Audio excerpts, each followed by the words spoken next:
di hari kiamat. Amin ya rabbal alamin.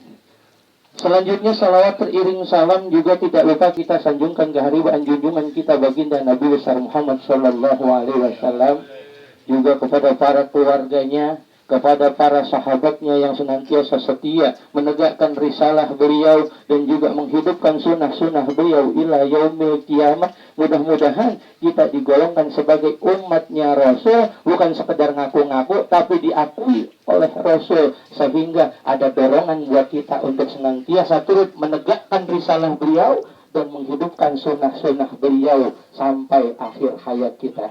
Amin ya rabbal alamin. Hadirin rahimakumullah, jamaah takziah yang dimuliakan Allah Subhanahu wa taala. Di malam sebenarnya ada tumbang ini. Biasanya kalau acara begini, kalau enggak Ustadz Burhan, Ustadz Khairuddin, kalau enggak Ustadz Khairuddin, Ustadz Burhan.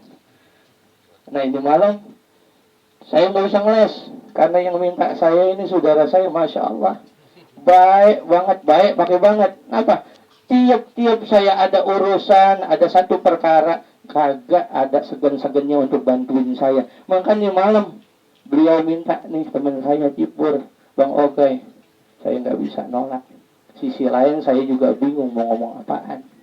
Di sini banyak banget orang-orang ngerti, orang-orang ahli, terutama ada orang tua saya di sini. Saya khawatir ngomongnya saya di sini ntar jadi udah kayak pepatah guyur garam di air laut. Laut itu segitu asin, digaremin lagi, kayaknya nggak ada faedahnya.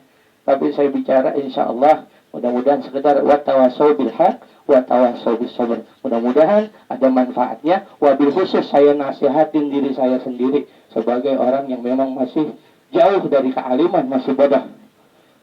Hadirin rahimakumullah, setiap makhluk yang bernyawa ini sama kita maklum pasti akan ngadepin yang namanya mati. Mati. Baik itu makhluk yang bernama tumbuhan, makhluk yang bernama hewan.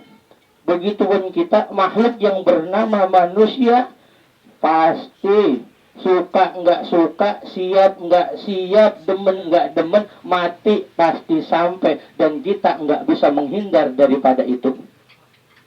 Aina takunu yudrikumul maut walau takunu fi burujim musayyadah. Kalau maut udah menghendaki kita nih semua, biar kata kita bikin benteng yang paling kokoh, biar kata kita bikin lubang yang paling dalam, kita cor. Kalau maut udah mau nengokin kita, maka nggak ada yang bisa nulungin. Hadirin rahimakumullah, jamaah takziah yang dimuliakan Allah Subhanahu wa taala. Kita semua sadar itu, tapi kenapa nggak berefek kepada hidup kita?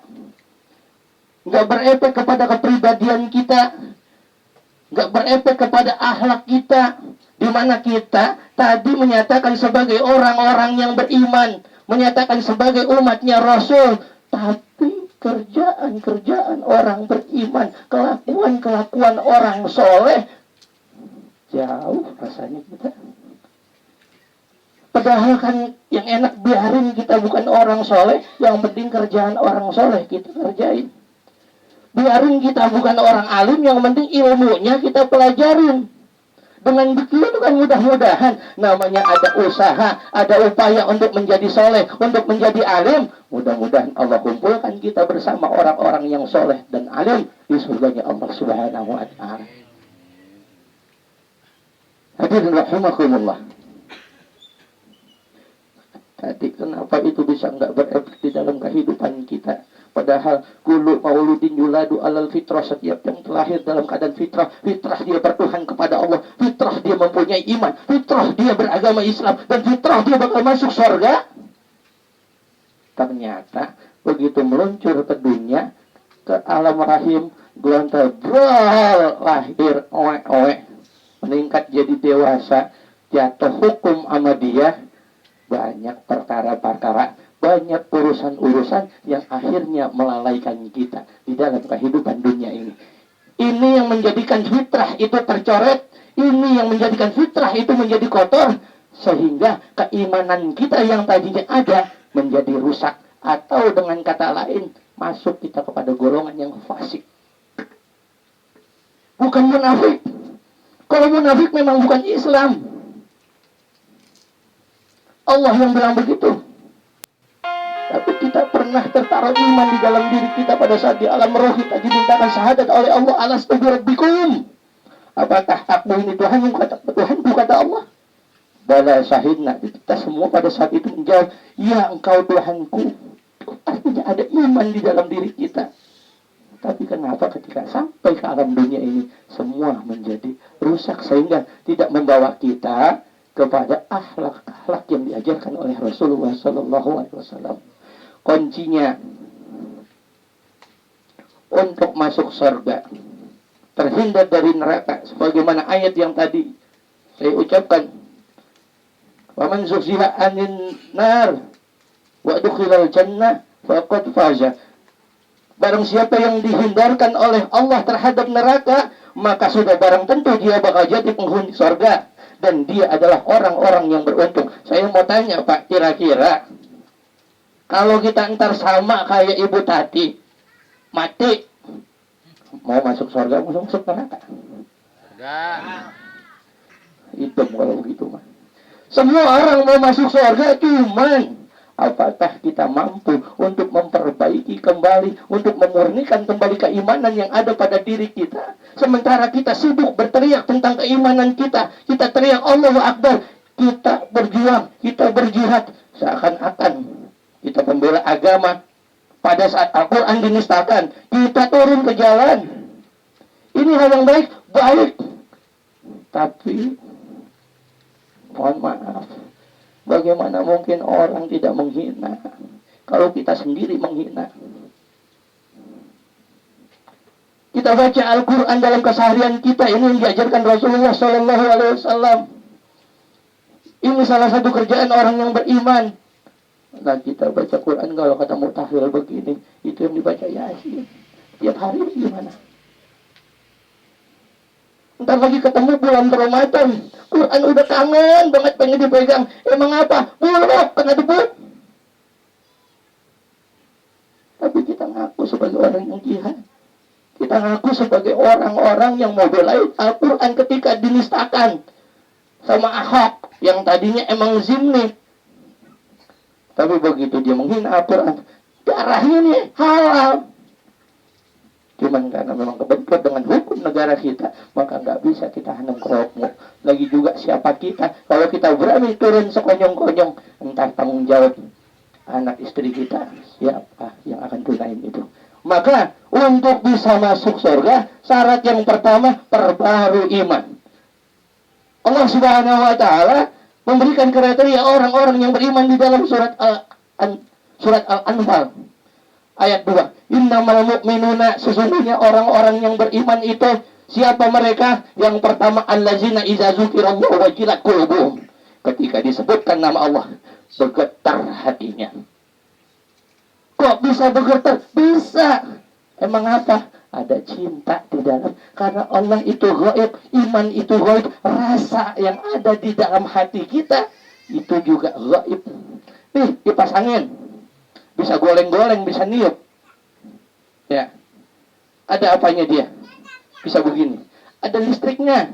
Listriknya kelihatan enggak? Enggak. Tapi kok kelihatan tuh goyang? Sama.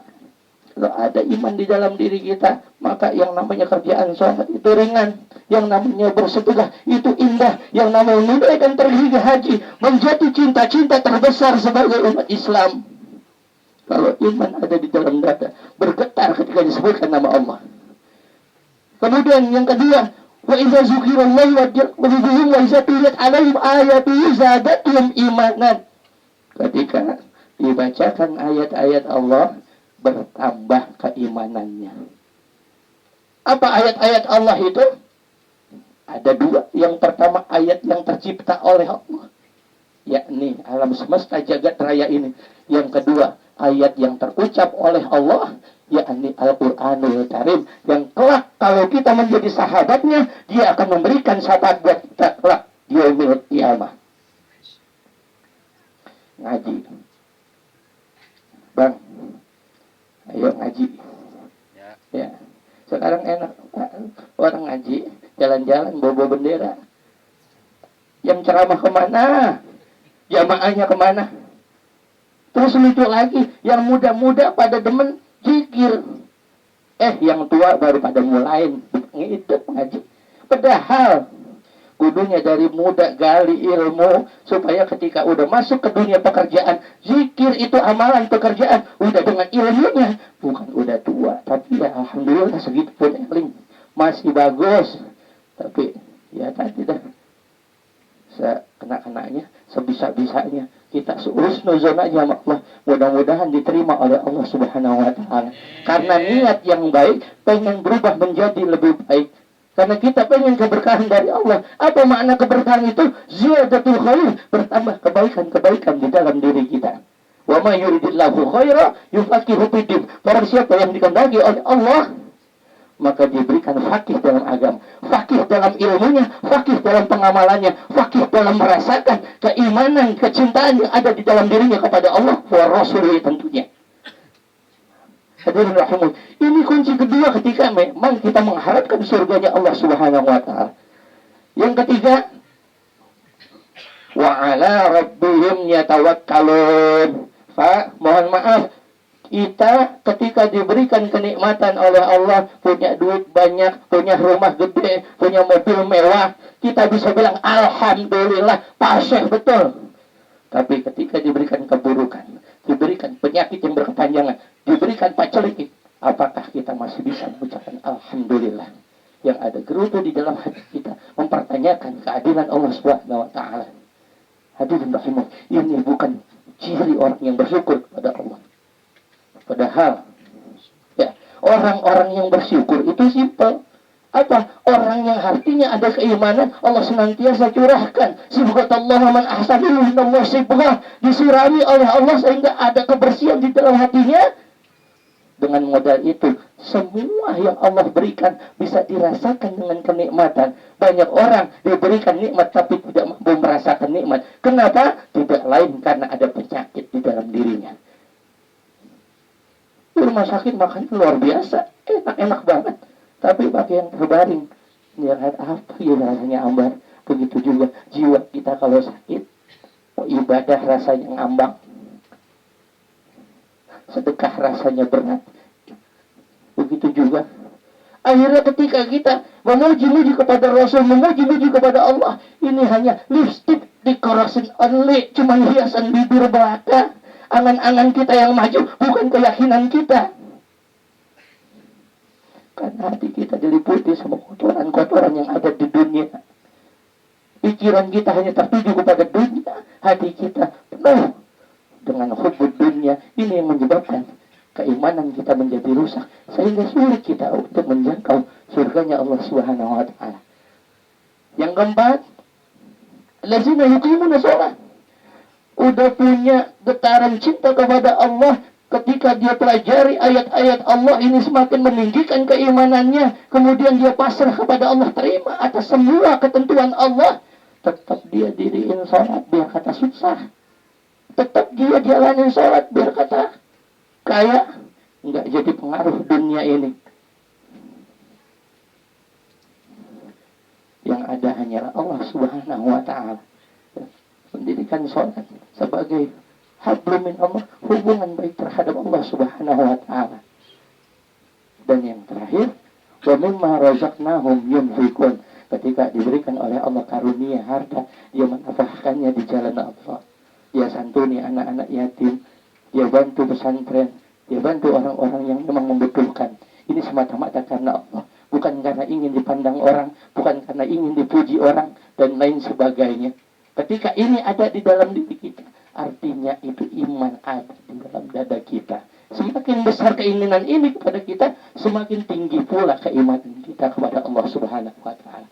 Dan inilah yang hakiki yang akan menghantarkan kita ke dalam surganya Allah Subhanahu wa ta'ala. Mudah-mudahan almarhum nih, orang baik, orangnya lembut, nggak pernah ngomel-ngomel, saya dari kecil di sini. Ya, kita doain begini, mudah-mudahan nyambung sama beliau. Ini benar-benar jadi manfaat. Dan dia dapat keteduhan di dalam alam kuburnya, dapat cahaya di dalam kuburnya. Dan kalau mudah-mudahan kita sampai kepada yaumul mizan, dengan ringan Allah menghisabnya. Dan pada akhirnya dia menjadi pegawai surga. Amin ya rabbal. Dan juga begitu kita yang kumpul di sini. Mudah Mudah-mudahan Allah senantiasa bimbing kita dengan hidayahnya. Allah tetapkan iman Islam kita. Dan sampai pada akhir hayat kita, mudah-mudahan Allah matikan kita dalam keadaan husnul khatimah. Amin ya rabbal alamin. Ini saja yang dapat kami sampaikan pada kesempatan ini. Kurang lebihnya mohon maaf apabila ada kata-kata yang salah. Dan juga mari kita sama-sama tutup dengan baca doa. Wa'fu anna ya karim ya rahman ya rahim ya arhamar rahimin irhamna Allah bihaqqil fatihah wa bisyiril fatihah wa bil hikmatil fatihah.